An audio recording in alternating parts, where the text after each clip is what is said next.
सर्वमंगलमांगल्ये शिवे सर्वार्धसाधिके शरण्ये त्र्यंबिके गौरी नारायणी नमोस्तुते। या देवी सर्वभूतेषु लक्ष्मीरूपेण संस्थिता नमस्तस्यै नमस्तस्यै नमस्तस्यै ఓం నమో నమః। అమృతాత్మస్వరూపులైన మీ అందరికీ మీ తల్లి అవ్యాజ్యమైనటువంటి మాతృప్రేమను అందిస్తూ ఏ జగదంబ మహాలక్ష్మి స్వరూపిణియో, ఏ జగజ్జనని మహాసరస్వతి స్వరూపిణియో, ఏ మహా త్రిపుర సుందరి భువనేశ్వరిగా అన్నపూర్ణేశ్వరిగా సకల చరాచర ప్రాణికోట్లన్నీ రూపాలను ధరించినటువంటిదై వైష్ణవిగా విష్ణు రూపిణిగా సృష్టిని చేసేటప్పుడు బ్రహ్మస్వరూపిణిగా దీనినంతటినీ తనలో లయం చేసుకునేటప్పుడు రుద్రాణిగా ఏ జగదంబ విరాజిల్లుతున్నదో సృష్టి స్థితి లయాలన్నిటికీ మూల కారణ శక్తి అయినటువంటి లలితాంబిక యొక్క దివ్య పాదపద్మాలకు భక్తితో నమస్కరిద్దాం। శ్రీ లలిత రహస్యనామ సహస్రాలలో 45వ మంత్రము పదద్వయ ప్రభాజాల పరాకృత సరోరుహ। సరోరుహములు అంటే తామర పుష్పాలు। జగజ్జనని యొక్క పవిత్ర పాదాంబుజాలు తామర పుష్పాలు ఆ పాదపద్మాల ముందు వెలవెలబోతూ ఉన్నాయి। అంత సౌందర్యోపేతమైనటువంటి శ్రీపాదాంబుజాలు కలిగి ఉన్నటువంటిది జగజ్జనని।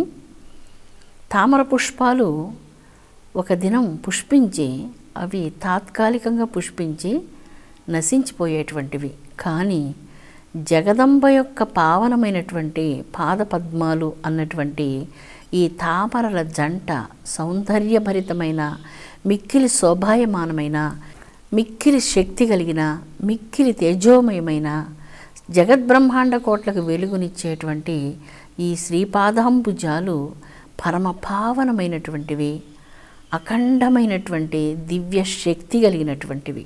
శక్తి అంటే సాధారణమైనటువంటిది కాదు, శక్తిని ఇలాంటి గుణము అని పోల్చదగినటువంటిది కాదు, శక్తి ఒక కర్మ కూడా కాదు, శక్తి ఒక వస్తువు కాదు, శక్తి అపూర్వమైనటువంటిది, ఇట్టిది అని వర్ణించలేనటువంటిది।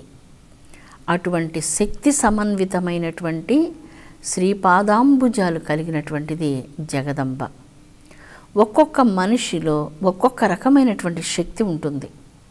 కొంతమంది చాలా చక్కగా వ్రాయగలరు, మాట్లాడలేరు, కొంతమంది చాలా చక్కని కవితలు రచించగలరు, పాడలేరు, కొంతమంది ఎక్కువ బరువులు ఎత్తగలరు, కొంతమంది చిన్నపాటి బరువును కూడా ఎత్తలేరు। శక్తి ఒక్కొక్క వ్యక్తిలో ఒక్కొక్క తత్వంలో ఒక్కొక్క రకంగా విరాజిల్లుతూ ఉంటుంది। ఇదంతా శక్తి యొక్క స్వరూపమే। చేతనా శక్తి, అచేతనా శక్తి, రెండు రకాలుగా ఈ శక్తి భాసిస్తూ ఉంటుంది। అచేతన పదార్థాలలో ఈ శక్తి విరాజిల్లుతూ ఉంటుంది, చేతన పదార్థాలలో ఈ శక్తి దివ్యమైనటువంటి మహత్వపూర్ణమైనటువంటి చైతన్య శక్తిగా విరాజిల్లుతుంటుంది। అందుకే పదద్వయ ప్రభాజాల పరాకృత సరోరుహ। ఇక్కడ సరోరుహాలు అంటే మనం సాధారణమైనటువంటి కమలాలతో మొదట అర్థం తీసుకున్నాం। జగదంబ యొక్క పాదపద్మాల యొక్క కాంతి మనం చూచే ఈ లోకంలో ఉన్నటువంటి తామర పువ్వుల కాంతిని పరిహాసం చేస్తూ ఆ పాదపద్మాలు మిక్కిలి శోభస్కరంగా శోభాయమానంగా వర్ణించడానికి సాధ్యం కానటువంటి విధంగా దివ్యమైనటువంటి వెలుగును దివ్యమైనటువంటి శక్తిని వెదజల్లుతూ ఆ పావన పాదపద్మాలు ప్రకాశిస్తూ ఉన్నాయి। ఆ పవిత్ర పాదపద్మాలు ప్రతి జీవి యందు కుండలిని అన్నటువంటి మండపంలో కుండలిని శక్తిగా విరాజిల్లుతున్నాయి। ఆ పవిత్రమైనటువంటి శక్తిని ఎప్పుడైతే భక్తుడు ధ్యానిస్తున్నాడో ఆ దివ్య చైతన్య శక్తి ఒక్కొక్క కమలాన్ని వికసింపజేస్తూ వస్తుంది. మూలాధార కమలం 4 అపూర్వమైనటువంటి దళములు కలిగినటువంటి ప్రప్రథమ కమలం. అది యోగులు ధ్యానించేటువంటి దివ్య కమలం మూలాధార కమలం. యోగి కుండలిని శక్తిని మేల్కొల్పి మూలాధార చక్రాన్ని నుంచి స్వాదిష్టానం దగ్గరకు ఆ కుండలిని శక్తిని తీసుకుని వస్తాడు. స్వాదిష్టాన కమలం 6 దళములు కలిగినటువంటి అపూర్వమైనటువంటిది ఈ దివ్య పద్మం. ఈ 6 దళాల కమలం, స్వాదిష్టాన కమలం వికసించినంతనే కుండలిని శక్తి ఆ కమలాన్ని దాటి మణిపూర కమలానికి చేరుకుంటుంది. మణిపూర కమలం అద్భుతమైనటువంటి 10 దళాల దివ్యమైనటువంటి కమలం. ఈ కమలంలో ప్రవేశించినటువంటి కుండలిని ఈ కమలాన్ని దాటుకొని అనాహుత మహాపద్మానికి చేరుకుంటుంది. ఈ అపురూపమైనటువంటి కమలం హృదయ కమలం.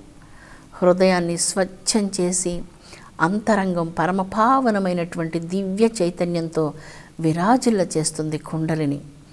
ఓంకారనాదం ఇక్కడే మనం వింటాం. పరమాద్భుతమైనటువంటి అనాహుత మహాపద్మ మందిరంలో ఓంకార శబ్దంతో కుండలిని ప్రయాణం చేస్తూ విశుద్ధి చక్రానికి చేరుకుంటుంది. పరమాద్భుతమైనటువంటి విశుద్ధి కమలం 16 దళాలతో విరాజిల్లుతూ ఉంటుంది. 16 షోడశి వర్ణాలు. ఈ లలితా సహస్రనామాలలో చాలా మంత్రాలు 16 బీజ మంత్రాలతో ఉన్నాయి. అపురూపమైనటువంటి షోడశీ బీజ మంత్రాలతో విరాజిల్లుతున్నాయి అనేక మంత్రాలు. ఈ కుండలిని దివ్య చైతన్య శక్తి పరమాద్భుతమైనటువంటి విశుద్ధి చక్రాన్ని విరాజిల్ల చేసి అక్కడి నుంచి దివ్యమైనటువంటి శక్తితో దేదీప్యమానమైనటువంటి తేజస్సుతో ప్రయాణం చేస్తూ 2 దళములు కలిగినటువంటి అద్భుతాద్భుతమైనటువంటి ఆజ్ఞాచక్ర స్థానానికి చేరుకుంటుంది. ఆజ్ఞాచక్రం ఆజ్ఞలను జారీ చేసేటువంటి ప్రదేశం.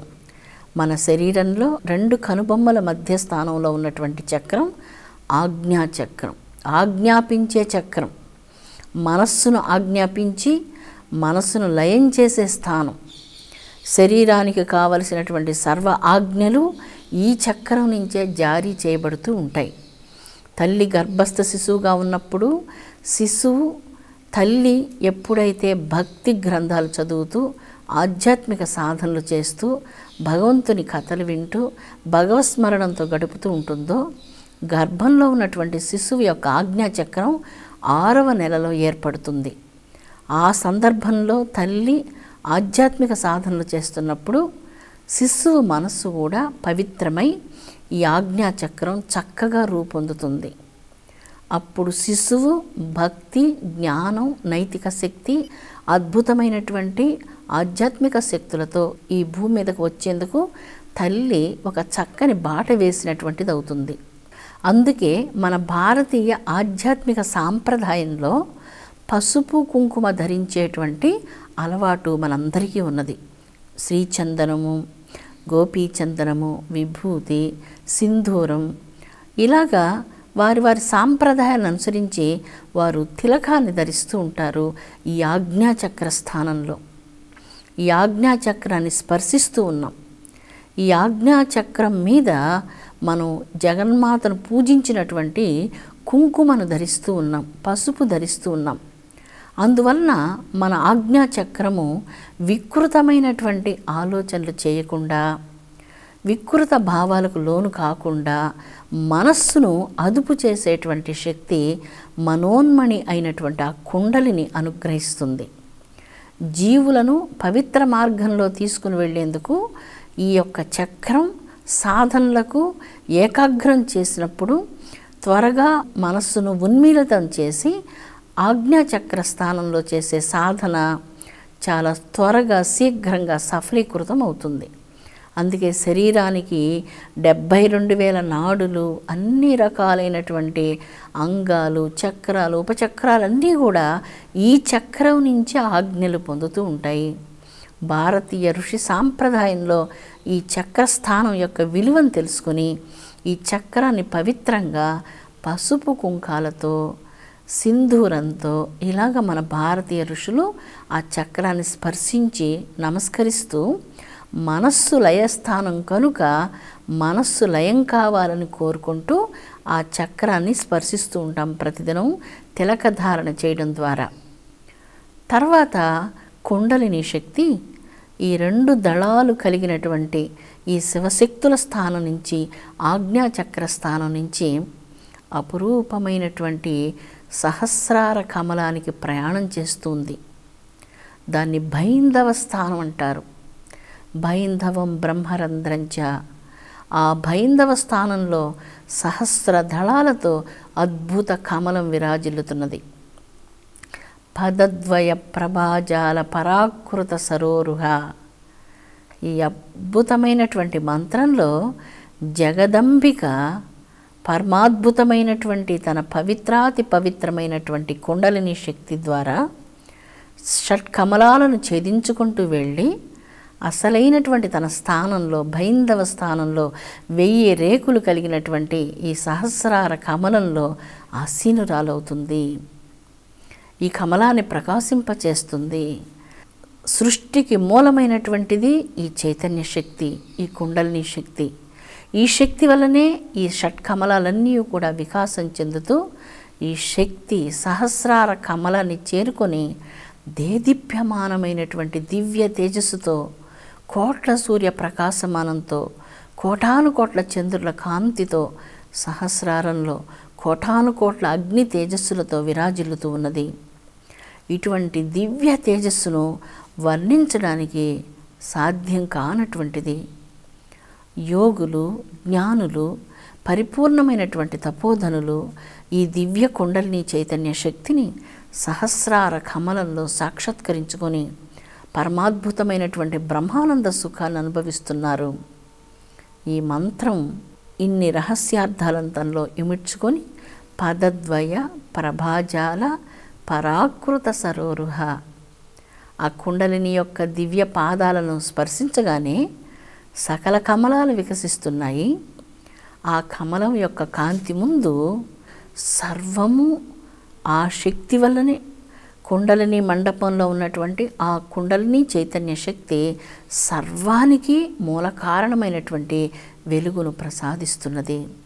అమృతాత్మ స్వరూపులారా, లలిత రహస్యనామ సహస్రాల యొక్క దివ్య అర్థాలు వర్ణనాతీతమైనటువంటివి.